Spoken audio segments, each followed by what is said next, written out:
Happy Mother's Day. Happy Sunday. Welcome to the Scoop World Order. I hope that you guys that have mothers, even if they've passed on to heaven, I hope that you guys had a great day today celebrating. Called my mom and I had a great day with Kim. Wonderful, wonderful day today. One of the greatest holidays. So, for all you moms out there, appreciate all that you guys do, being huge Buckeye fans. We're going to break down a guy that I think is the best defensive player in the country, a kid that I've known for a long time. He has a great family. Tyler Atkinson is a star, and he had a huge visit from the figureheads of our defense. It's really exciting to see if this thing could come off, because he's a star, folks. Break his film down a little bit. Talk a little bit about a huge, I guess, recent first round pick, very recent first round pick. Brother got offered today. Talk a little bit about what Jet Harrison's offer means to Ohio State. Brian Hartline, making someone's Mother's Day especially good. So we're going to get into all that and take your questions as well. If you guys enjoy our content, please leave us a like, subscribe, also click that little alert bell. Continue to support us by subscribing to Apple Podcasts. A ton of you guys are doing that. We're seeing an uptick. We really appreciate that. Leave us a 5-star review. Again, it takes 3 seconds to do. Combat and kill all trolls, because the trolls are coming for us too. But again, I just appreciate you guys so much on this great Mother's Day. I hope you've had a great day. We're going to make sure that you guys are done in time for the Cavs game. We're very cognizant of that.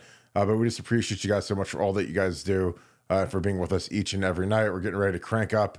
The team's been off for a little bit, so we've taken a few days off, but now it is crank time now that the team's getting back after it in these weeks coming up. So with that being said, going to throw it over to Nevada. Nevada, first off, how was your Mother's Day? I know you have some special lady in your wife, Mrs. Nevadabuck. How was your day today? Great.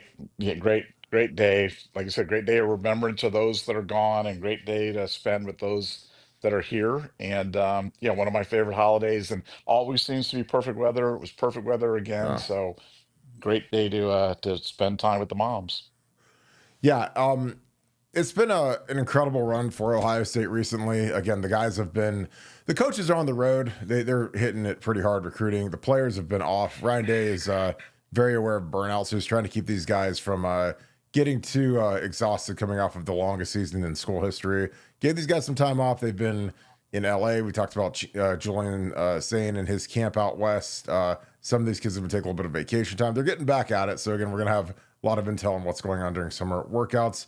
But in terms of recruiting, this is getting ready to heat up. Tyler Atkinson is a kid who got a large contingent, that being Matt Patricia, James Laurinaitis, and Tim Walton all went and visited. One of my favorite kids I've ever been around, a kid that we had one of our biggest episodes ever when we did a Phenom episode. It was about Tyler, 50-something thousand views, an incredible show. And that was when he was going into ninth grade. So it's crazy. He's about to be a senior. Nevada, your thoughts on Tyler Atkinson? I'm going to get his film dialed up in a second, but he is a special player. Yeah, yeah, Tyler, it is kind of funny because we were laughing about how we had done a pod on him years and years ago when he was this little unknown ninth grader, and now he's kind of blossomed into this five-star mammoth player. And frankly, we always pride ourselves on being honest on the show. I didn't think honestly that we really had a chance for Tyler Atkinson. I thought we were a chip in the chair. We're Ohio State. I know he liked Ohio State, so I figured we'd be in the mix. But sometimes you get a feeling that you're just probably going to come up short with a player, and that's okay because you got to keep slugging at him because the guy's such a phenomenal talent. But with Tyler now, I've kind of modified my viewpoint where I almost feel like we're the chalk now, and I think we certainly have got a really really good chance. And certainly nothing's a done deal when you in the world of NIL and everything else when it comes to recruiting. But this one went from a long shot to Ohio State has done a heck of a job establishing the relationships, maintaining the relationships, and building and developing the relationships over time. And so now this phenom, this amazing player, this guy that could be in the discussion for one of the best players in the country. I think Ohio State's right there, and the recruiting momentum. I mean, getting kids like this generally, if they were in-state kids, you'd feel like you're in it to the end and in it to win it. But for out-of-state kids to be there, to be right there to probably be the betting favorite right now at this point in time just spoke to the kind of recruiting momentum that Ohio State has, that the brand has in college football, and not that it needed boosting, but winning the national championship last year just kind of took everything to a different level. Getting Caleb Downs to transfer from Alabama to Ohio State was kind of a good housekeeping seal of approval. Getting all the other great players that came, when they did, but winning the Natty, winning the Natty in a 12-team playoff and doing it in such convincing and dramatic fashion as Ohio State did, I just think it's really put ourselves at the top, of the ladder for a lot of number one, top recruits. And this would be an example of somebody that, uh, again, it would have been almost unthinkable for Ohio State to get a guy like this in years gone by, but we're right there, and I think we've got a really, really good chance to get him. Yeah, I've known him and his old man Victor for a long time. Great, great, great people. People that I've just been like, look, I mean, I know, I mean, you're in Georgia. Georgia Bulldogs play great defense. I mean, I get that. I mean, it's tough, but I mean, like you want to talk about culture and develop and go to the league, and the yeah, again, and I think Kirby Smart does a good job, but there's just something wrong down there with the arrests that they've had the last few off seasons. It's just, I don't know. Like, to me, man, it's the way that we've been clean off the field. And again, Ryan's dealing with it where you've got kids that have a significant amount of money now, and they're still staying under the radar. They're still knock on wood, being clean the offseason. And that used to be a huge issue. I mean, this was the time of the year where that between spring football and between heavy summer conditioning starting was like the better watch out. And there's been some incidents, some arrests, some pretty bad incidents in the last couple of weeks at other programs, but nothing at Ohio State. But I don't know. I love this kid. I know he's the number one linebacker on our board. James loves the kid. He's a kid this is going to be a big time get if we can pull this thing off. And again, I'm not sure what he can't do. I mean, his suddenness, his burst, but again, his edge rush is something that's spectacular. And he kind of made his initial hay at Ohio State as an edge rusher. When he came out of camp and was not even a ninth grader, and he was beating on all the 12th graders. So that's when he needed to skill something else. And it wouldn't surprise me if he developed into a defensive end. Again, I don't know where the kid's head is. I know he's a great kid, but sometimes these kids, when I look at his length and his twitch, like I think that defensive end is where he'll make a fortune as an edge guy. But he plays sideline to sideline. He plays with significant effort. I mean, he's a guy that's in tremendous shape. You can see later in games he just doesn't get tired, and he's got the burst. So again, I love kids like this. Again, great family. I always like, and again, this is going to be whatever. Like when they've got that good family around them too, and that support system, I always feel like that's a huge edge for a program like Ryan and Ohio State because of what we've done. And you've seen these families come through. If you guys didn't see the Monica Daniels interview, Monica Daniels she was formerly Monica Johnson, Paris Johnson's mom. Devin and those guys did that a few days ago on Thursday on our channel, and spectacular stuff. But those good parents are really good, and his parents are excellent. So this is going to be this will be a good one, man. Again, there's so much momentum now because I'm looking at the kids that do you want to come play with Chris Henry and Caden Dixon Wyatt and whatever running backs we end up getting signed up, and some of these other guys. I mean, because it's crazy at this point. I mean, it's fun to play defense when you've got an explosive offense on the other side, because then you get to pressure the quarterback and pad those stats and go get some sacks. And that's what I always talk about. I'm like, with Ryan's offense is going to average 40 a game forever. So you're going to be up a lot. You're going to go get after that quarterback a lot. So I don't know. But I love this kid's tape. Again, it was nice that they sent that contingent down there to go see him. Nevada, like, how excited would you be to get this kid? 'Cause you've seen a lot of big time linebackers. I don't know. I don't really know who he compares to. I was trying to think of who, like, because from the star power to the kind of the way he plays, I can't think of who his comp would be, especially from an Ohio State perspective. But like, what are your thoughts? Again, you watched a little bit of his tape. We know that he's a really, really dynamic edge rusher. What are your thoughts as you watch some of this? Well, my thoughts are that this is the type of guy that Georgia has that we don't have, that and that Alabama, when Alabama was really going, they had these guys, and we just didn't. I mean, the comp for me, not sure if it's a good one. Have to check the height and weight and everything else, but like maybe a Ryan Shazier or something like that. But um, I mean, he's just a really fluid athlete. Like you see him running around out there, and he's 6'2", 215 pounds, or whatever it is, and he just flies to the ball. And he may be bigger than that, but he's just tall. He's rangy. Uses his hands really well. Super bendy. Like you said, he could end up as a defensive end, an outside linebacker. There's a multitude of positions that he could play on a defense, but he's a guy that just gets to the ball. He plays sideline to sideline, really smart kid, reads his keys really well. So, yeah, there haven't been many linebackers in Ohio State that play like this guy.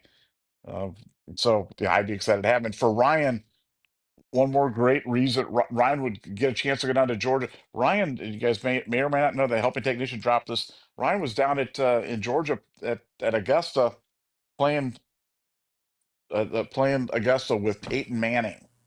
So, like, he doesn't need like other reasons to go down to Georgia, but now he's got Tyler Atkinson and his good buddy Peyton Manning getting him rounds of golf at Augusta. So life is good for Ryan Day right now for sure, and life is good for Ohio State as well. It is fun to be sponsored by Nationwide, isn't it? Ryan Day, Peyton Manning, get to go play 18 together. Yeah, that was interesting. Like that was kind of cool. I mean, what'd you do on your day off? I went and golfed and played Augusta. I don't think they probably after this. What's it been, 3 weeks or so since they played? But championship setup's probably gone. But yeah, anytime you get to play that track, that's pretty special. So, well, yeah. I mean, I really like this kid's tape, man. And this is one we'll break down a few more times as they get some senior stuff in and spring practice is wrapping up. Nevada team's starting to get back. They've been on a little vacation tour for about 2 weeks. It's pretty nice because they had finals week and then they had a week off. So they've got to stretch their legs a little bit. What are you excited to hear about? Again, we're getting into June is like such a different month now because of the official visits and the fact that there's unlimited official visits now. But yeah, we get into camps, we get into summer training. What is most important to you? What do you want to hear come out of these next 60 to 90 days? Well, I mean, the big thing for me is just the continued growth and development of Julian Sand. His growth physically, his continued growth mentally, and frankly, that Camp Snoopy thing that he did out down there in Southern California, where he brought everybody out and they went out and he led a contingent, the contingent of all the skill position players at Ohio State.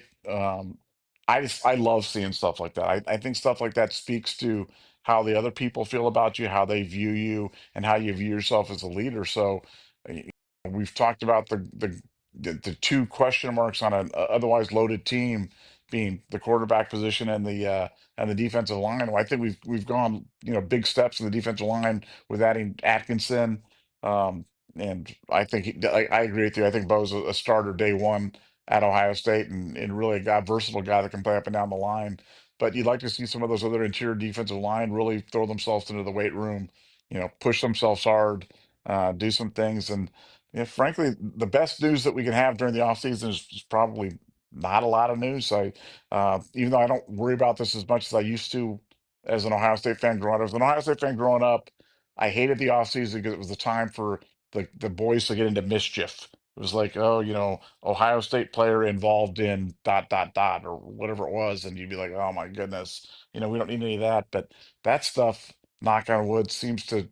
I mean, we just don't have that stuff anymore. It's rare when there's any type of thing. You and I talk about it all the time about how good the department is of this group of kids that Ryan Day's bringing in. It's a high character group, and that doesn't mean they're going to be perfect. They're college kids. They're 18 to 23-year-old young men, so they certainly can get into some trouble from time to time. But man, not like the other schools. And Georgia, it's like Mad Max down there with the cars flying around and all the DUIs and reckless endangerments and drunk drivings and accidents and things. And Ohio State, we've been really, really blessed. But yeah, offseason just continued growth of the team, continued growth of Julian Sane, maybe the emergence of a couple interior defensive linemen, and I'm a happy guy for 2025. Yeah, I'm excited to see who gets up for visits, who commits over the summer. Um, I feel like a lot of the smartest kids get it done before their senior camp starts. So before you start 2 days, because again, I always feel like if you're serious, you want to get it done so you can start planning to get here in January. Sometimes you have to adjust a class or two, and two, if you commit before your 2 days, and if you get injured or anything, your school will honor it. That was always something that was on my head. Is like, I didn't commit till after my senior year. So if you get hurt, it's like, it's not ideal. Like I got hurt during my senior 2 days.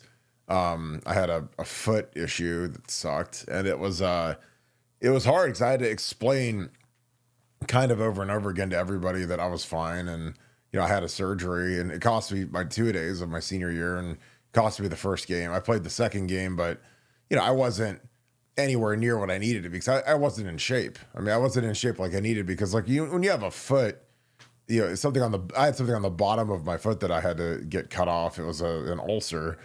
Like you can't run. So you can do the Aerodyne bike and you can do all kinds of other stuff, but there's no substitute for running, especially in football. In football, it's just, it's just one of those deals where you have to get out there and get in the heat and you have to run. So wasn't great. But it's something that you overcome and you keep rolling through. But yeah, I'm excited because I like that they have the officials now. I think it's really smart of Ryan Day to get the officials all out of the way in June. I know that June's just a monster month for these coaches because they have to do camps all week, then they have to do official visits on the weekends, and there's just no rest for the weary during the month of June. Then you get to July, you get vacation, and then August camp starts. So it's kind of like the clock's winding up now that we're to the middle of May already. It's almost like football season's almost here. But I love this new camp season, and a guy that I'm sure that we'll see at camp who was offered today, which is again, this is something that I alluded to that I thought was pretty cool, is that Brian Hartline offered Jet Harrison, who's Marvin's little brother, that he's out in Philly. Again, good looking kid. Looks like a little tiny Marvin. Looks like he's closer to his dad's size, but we'll see. Again, this is a 2028, so this senior year is a 2026. So he's about to be a sophomore. So he's a young kid, but when Brian Hartline's going on him this early, then it's good for business. And I can imagine he's going to be wearing the scarlet and gray. Nevada, your thoughts on adding another Harrison to the wide receiver room?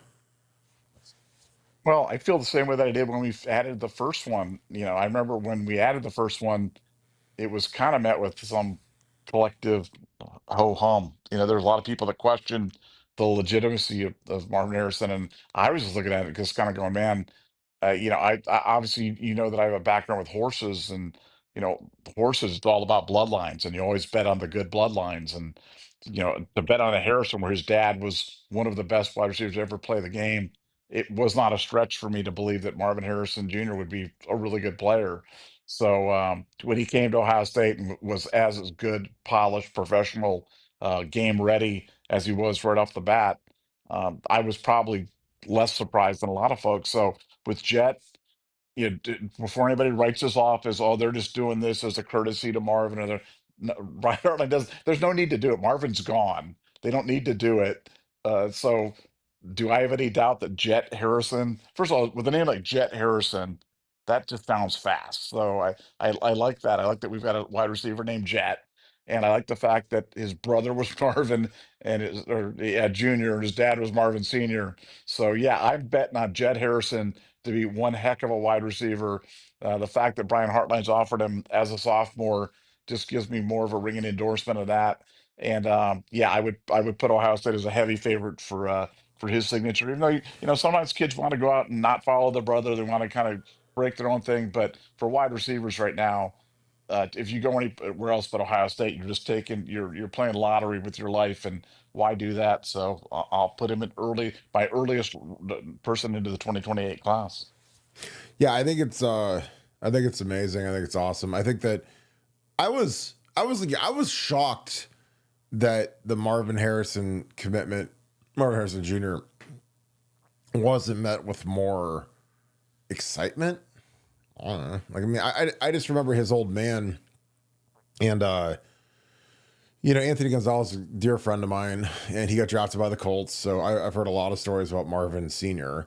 And they're good. I mean, he's just a different. Gonzo told this story one time that was incredible. It was like summer workouts, like OTAs, like it's what all the teams are ready to do right now, where you're not in pads, but you do you do. It's a practice. I was telling some of these kids that are rookies that are getting ready for OTAs, it's like, guys, it's practice. Like they use a fancy term for it, but it's exactly the same as training camp, except you don't have pads on. So, but you're doing blitz pickup and inside run, and you're doing a lot of drills that are everything's the same. You just put when you get to training camp, you put the pads on. But so you get a lot of really good work in. It's hard. It's exhausting. So get ready to go. But Gonzo told the story about how they're out at practice one day, and he's young, doing whatever, and doing the drills and receiver, and they don't see Marvin anywhere, and like he said, like way off, like way on the other side of the like area. I don't know if it was a field or two away. They saw just somebody sleeping under a tree, and so like Marvin literally for the beginning of practice went and slept under a tree for like the individual period and the running stuff period and all that. And then when it got to team, he got up, threw his helmet on, came in and just roasted the quarterbacks like dead cold, dead asleep, like might have, did a toe touch or something, but he was like that good. And he was, when him and Peyton were at their zenith, I mean, he was crispy. I mean, he was a fantasy football machine in terms of the numbers he put up. And I think he had the receptions record that I don't know if Mike broke it, if Mike Thomas broke it, but I mean he had like 120 something receptions in a year. So I mean he was a killer. So again, his Marvin Harrison Jr. was a very technically proficient kid. He was bigger, not the same kind of player that his dad was, but knows the game. And Jet Harrison, who is gonna who Marvin Sr. wants to see as a top 10 pick too, is gonna know the game as good as any receiver that's ever walked through the doors. So again, his older brother was a top 5 pick, and then his dad was a first ballot Hall of Famer. So I like betting on kids like that, because they already know the path. It's like Caleb Downs, like his dad knew how to be a great NFL player. So guess what? Josh Downs is a really good player for the Colts, and Caleb's going to be a top 10 pick next year. So I love all of that kind of energy. I got a couple super chats. Nevada, any thoughts on Jed Harrison? And we'll get into some chats.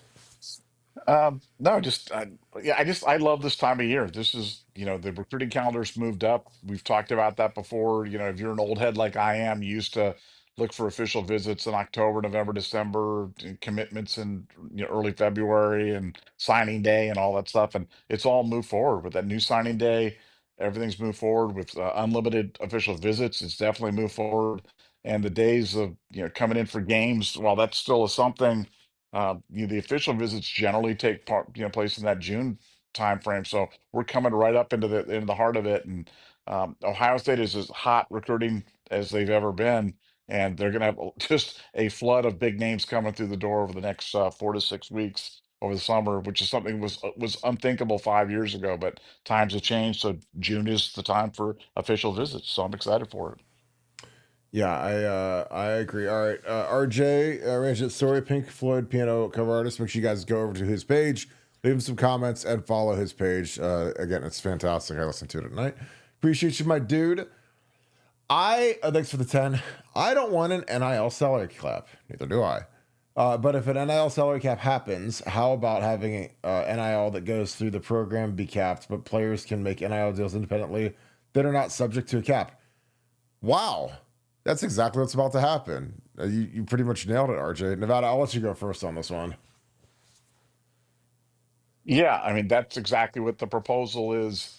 And the proposal is that you would, for the ones that go through that are not through the school and that are just based upon your earning power, you have to submit the contracts to a third party clearinghouse so that they make sure that they're legitimate contracts. So if you're doing a advertisement for prime energy drink or whatever it is, that it's at market and appropriate, and you're doing the appropriate things, you're getting paid for it. Because if you're famous, if you're JJ Smith, and they want to pay you to do that, then you can get paid. But if you're just some Joe high school kid and some guy, is trying to use it as payola or an incentive to get you to go to school, that would be verboten. So I know, some people don't like it, but I think it's the only way you can do it because, you have to put some sort of limits on this. This can't just continue the old west where everybody just kind of goes, because it's just a matter. I said this before when NIL first started, that this would be where we ended up, and now everybody's kind of surprised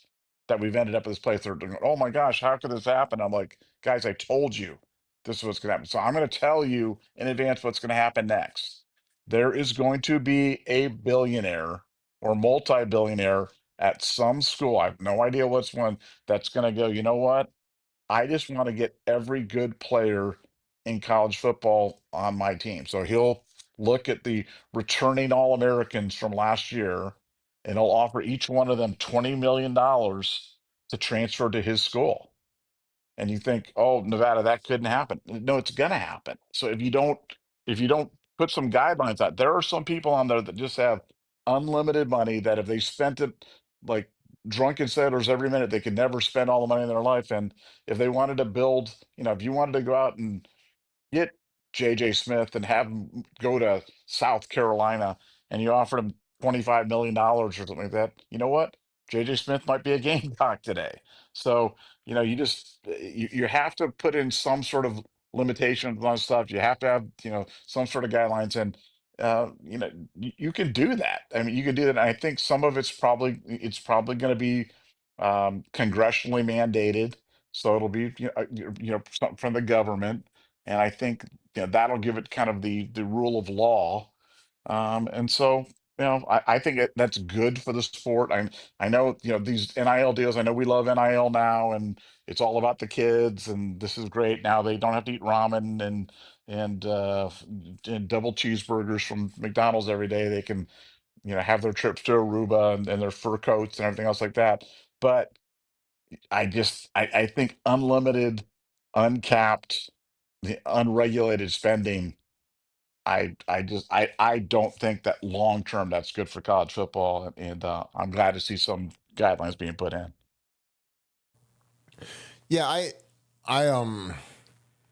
I'm with you. I think it's going to be interesting to see if anything changes between this draft and last draft and the kids that slid and the kids that stayed, because I think like in the last 5 years there's just been this transformative change where there are guys, including a lot of the Ohio State guys, that are making less money in the NFL this year than they made at Ohio State last year.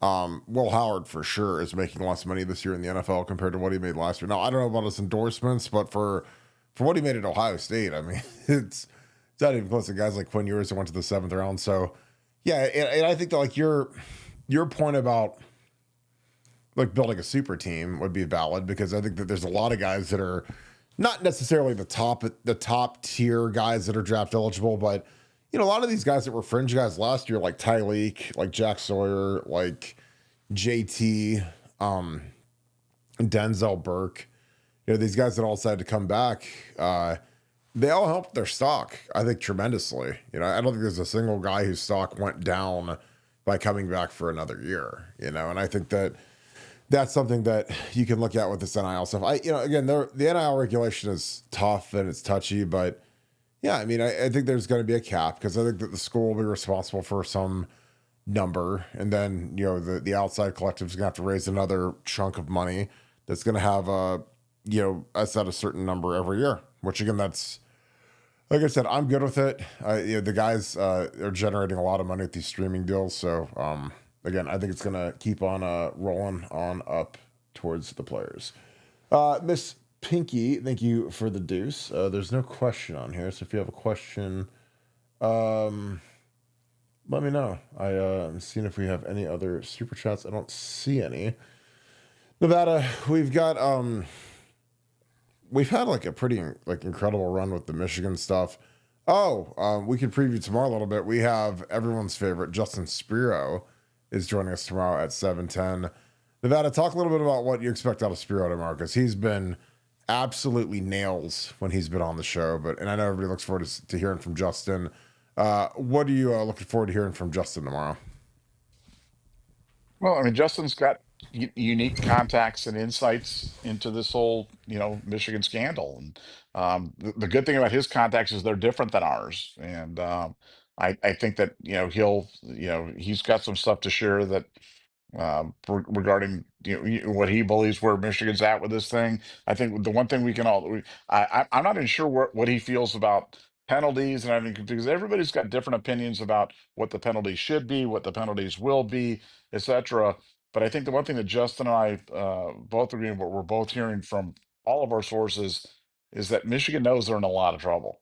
Michigan knows it's finally they've reached the point where they understand that they're not gonna be able to run from this thing. They're not gonna be able to escape from this thing, and that they're in deep trouble. And Justin's got some really, really good. I mean, he's got some. I know who the people are that he talks to on the Michigan side, and let's just say they're high up in Michigan administration, and they're not happy. They're looking forward to this whole thing being over because they care about more than just Michigan football. They care about the brand.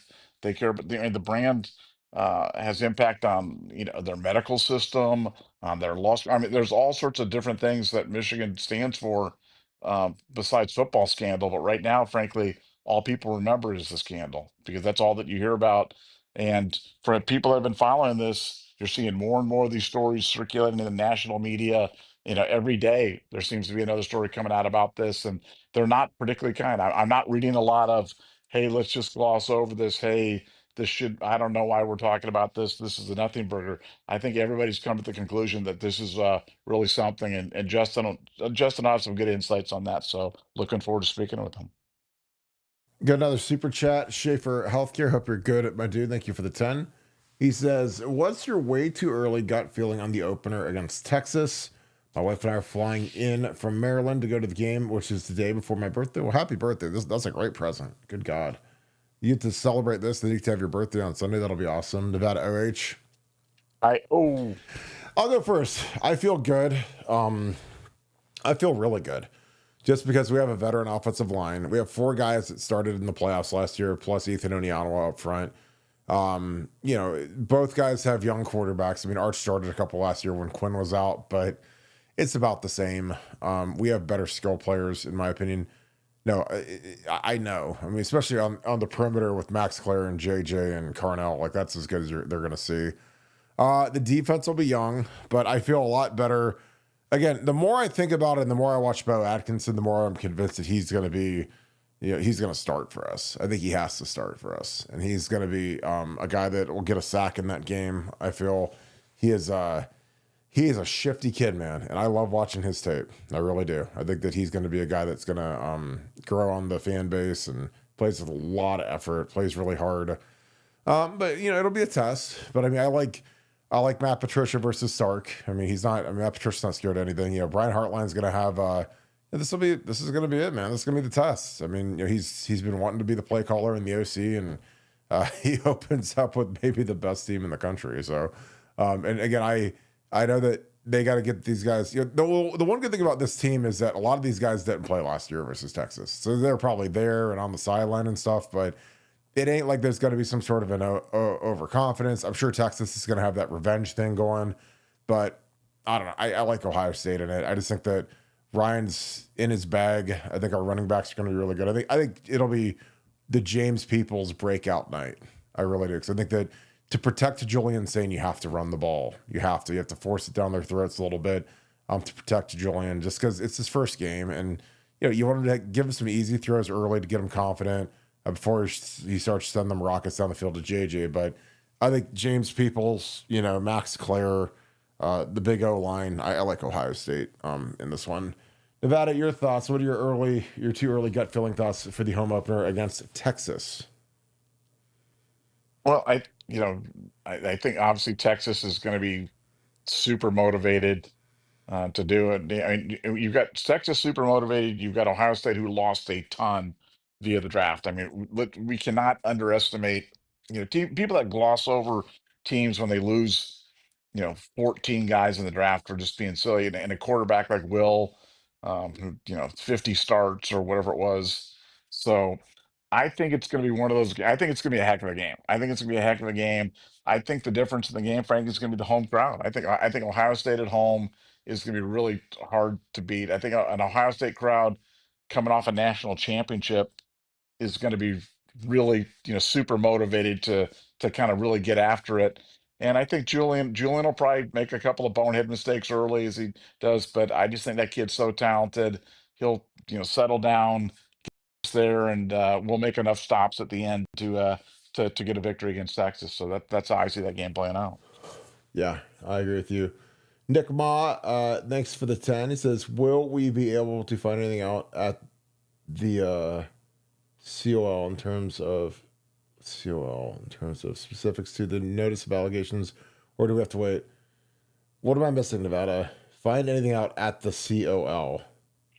What's COL? He's talking the committee, CCOI, Committee on Infractions. Committee on Infractions. I got you. So that's the capital I. My fault. My bad, guys.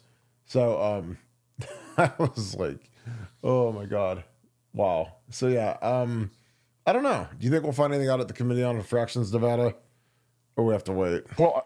Well, I mean, ultimately, we're really into the kind of go back, and it's online. Somebody posted it on our board, but they drafted the entire report, the NCAA report on Cheeseburger Gate.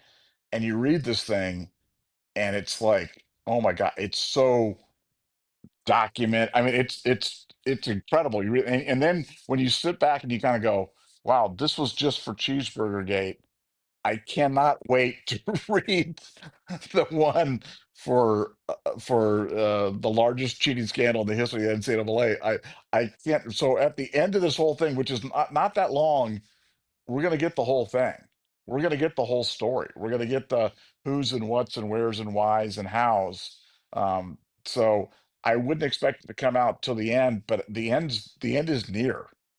And when that comes out, that's going to provide us with just days and weeks of great reading, because this whole scandal, we had posted there was a poster on Reddit that had put out some stuff, had filled in some names on the Michigan scandal, because we talked about the Michigan scandal, about how this scandal was originally all internal. They were blaming Ryan Day's brother.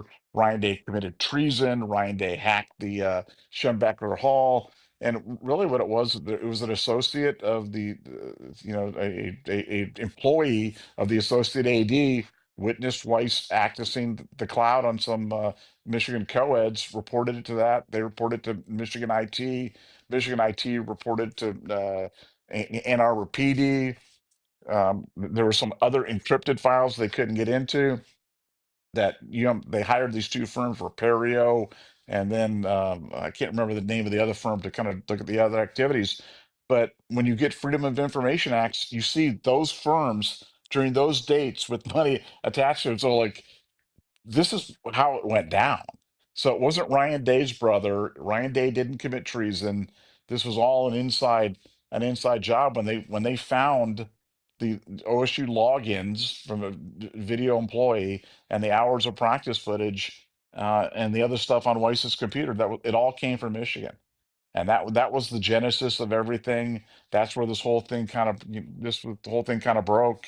And we can go through some more of that tomorrow night.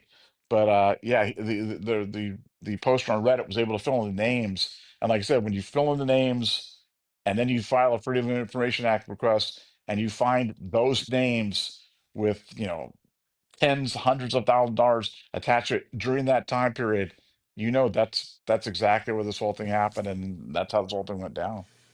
Yeah, it's gonna be a great month or so leading up into it, up into June, early June. It's gonna be a good time to be a member of the Scoop and us having it first. Mike Green, thanks for the deuce. Hope you had a great day. Tyler Atkinson reminds me of Ryan Shazier. That is a great comparison. I feel like Tyler has potential to be a little bit bigger than Ryan. When Ryan showed up to Columbus, man, he was 195 pounds, I think. He was so skinny, and it was like, really good player, but he just was, he obviously got way bigger as he played, but I mean, he was still probably 220 when he was a senior or junior, excuse me, in 13. But what a great player. What a fast talented kid.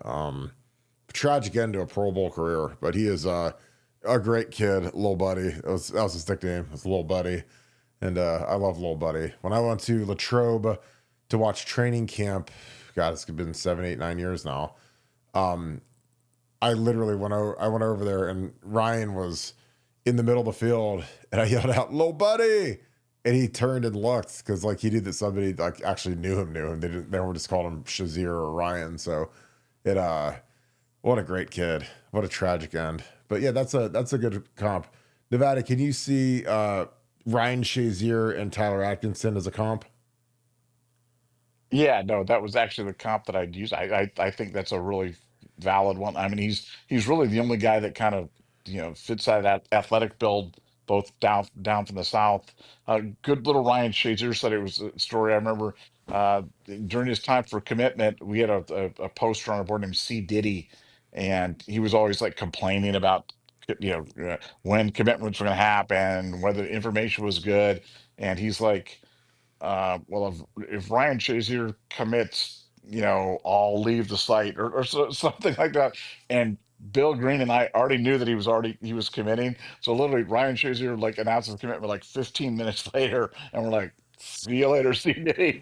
See you. We're gone. But so Ryan Shazier, I thank him for not only being a great player at Ohio State, he went on to be a great player in the NFL, but he rid us of an internet troll as well. So he served many purposes. That's the best. When you get someone to say something so dumb and then they banish themselves and you know that it's gonna happen. Like that's when you're living right there, man. You get rid of those internet trolls. Poobird12, thank you for the 5. I hope you had a great day today.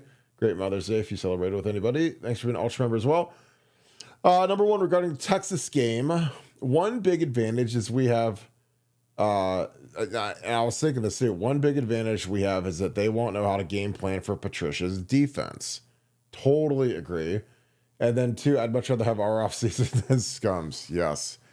Yeah, I think that is a big advantage. Jim Knowles was incredible, and I think last year's defense is the best in school history. And I've said that, and I think that he's the best defensive coordinator we've ever had. He's the best defensive coordinator in Ohio State history, in my opinion. Matt Patricia's got a lot to live up to.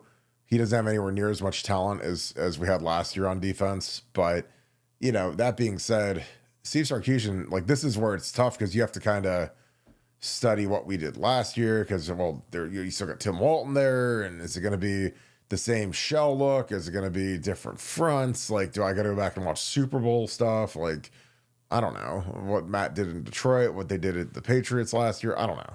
So that's always kind of the fun part about going against a new coordinator is how much of it is going to be new. And again, when you throw in the kind of the curveball of having, the number one defense from last year and that structure, how much of that's going to remain. So it's going to be fascinating to watch because, again, this is a very unique situation where we lost our defensive coordinator and that was it. The other guys all stayed. Like normally, at least one guy will go with them or a couple guys will go elsewhere, but we had everybody back except for the biggest guy in the room. So it'll be fascinating. And I also would much rather be having this offseason than Scums. Nevada, do you agree that one big advantage that we have is they won't know how to game plan for Matt Patricia's defense?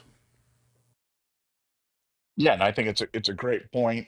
And I just want to remind folks, it's like like we have these discussions all the time on the board. People are criticizing Knowles even in 2022 when we improved the defense. I mean, you have to look at where the defense is coming from. So now with Patricia, you can't compare him to 2024 and because inevitably we're going to be worse than we were last year, and that doesn't mean Matt Patricia sucks. Matt Patricia can't coach college football. Matt Patricia's not any good, and Matt Patricia's just going to be different. And I agree with Boober. I think it's going to be an advantage in the Texas game because they're not exactly sure what they're going to get out of their Ohio State defense. So there's no preseason games. There's no tape to watch from last year.